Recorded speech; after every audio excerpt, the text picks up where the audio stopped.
we will learn about the present indefinite tense, or we can also say it's simple present tense. But learn to say it present indefinite tense.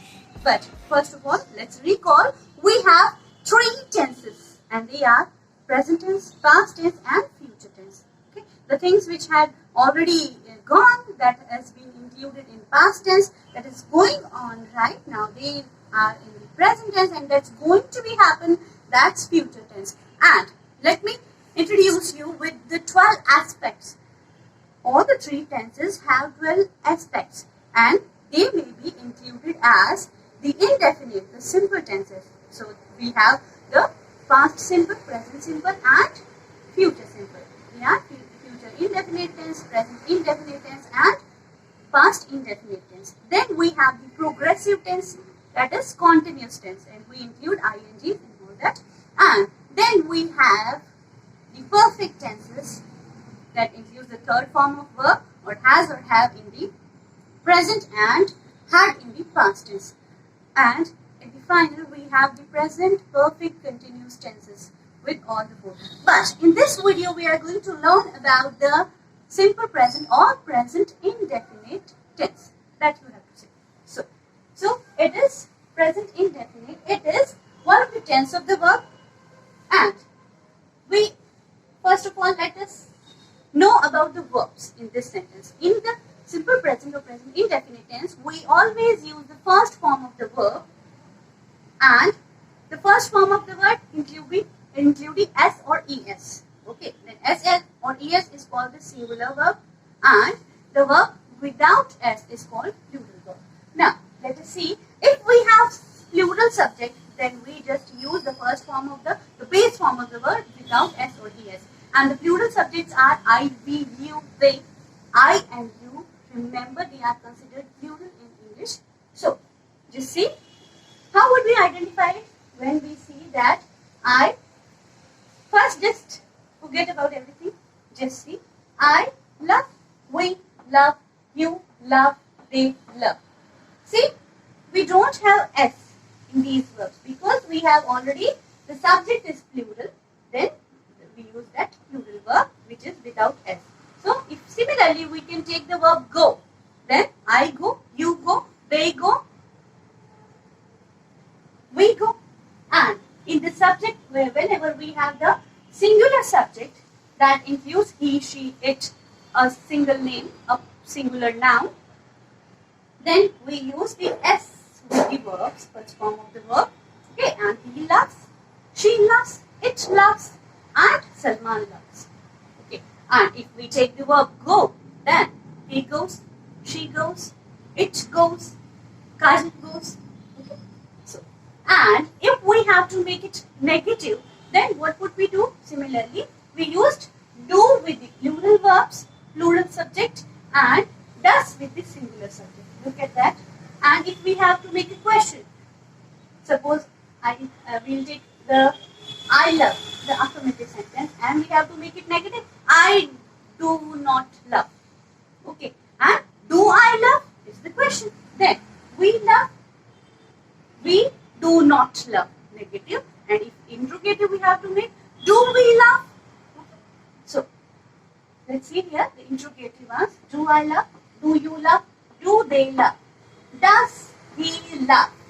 Remember, if you just write s over here, then it would be a mistake, because whenever we use does, then we have to use the first form, the base form of the verb without s, because it already contains s. That's why. So, now, where we should use the present indefinite tense is, it is used with the permanent situation. Now, what is permanent situation? Permanent situations are the situation that holds good at every time, that never changes. That holds good every time means whatever the circumstances, whatever the situation, that thing would be permanent. So that's include the simple present tense, and whatever it's, we used with the singular subject s or es with the verb, and with the plural subject we use the first form of the verb without ses. Just see where we can use them.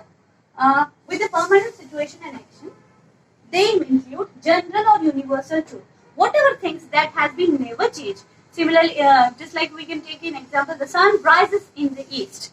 Water boils at 100 degrees Celsius. So these are the things that never change. So they are universal truth. Okay. So we used always simple present tense with the universal truth. Now character's ability. If we have to state some of the ability of a character, then we use the simple present tense, and that's he is a good one. That's the ability. That's the character. She sings songs. That's also an ability and the character. Now habits and circumstances. We always use simple present tense with the if you have to state habit of a person. Always use simple present tense when you have to state some of the habit or a custom, which is always prevailing same. So he takes tea in the morning. Now it's a custom. It's actually the custom in Jodhpur. So and if we have to state a habit, she often bites her nails. Whenever she is nervous, she bites her nails. Okay, that's also a habit. So whenever you have to state a habit or a custom, you use always the simple present tense. Then, if we when we have to state some repeated or regular action and the routines, ritual that always be the same everyday work and the work which are according to the timetable happens. So we use always simple present tense. She goes to school every day. Jia wakes up at 5 a.m. That's the routine work. So that's why we use the simple present tense. And the most important, always the sayings and proverbs. मुहावरे और कहावतें जो होती है, always they are in the simple present tense. So just take an example. Barking dog seldom barks. So this is a proverb. So remember, whenever we have to say a proverb, then we use the simple present tense. Now in the end of the video, I just want to share an experience of mine. So we shall go through it. And remember, no burden is there. Simple present tense means the first form of the verb with the plural subject and the S or ES form of the verb with the singular subject. And in the exams, what we have to do? We have to just fill in the correct blank. We have given some verb in the bracket and we have given a fill up to fill. So what we should do to identify that we have to fill the present indefinite tense? We just find out the words that are related to time in that. And they will be, in the simple present tense, they are the adverbs of time like always, never, frequently, always, seldom, often. These are the words, they are adverbs of time that denotes कि हमें यहाँ पर क्या करना है. हमें जब भी fill up करना हो तो आप words देखिए जो last में दिए हो, उनमें अगर कोई always, never, frequently, seldom, ये इस तरह के वर्ड्स जब भी आए तो आपको उस ब्लैंक के अंदर हमें सिंपल प्रेजेंट टेंस भरना है और सब्जेक्ट के अकॉर्डिंग हम एस और ईएस उसमें लगा देंगे. Have a nice day, all the best.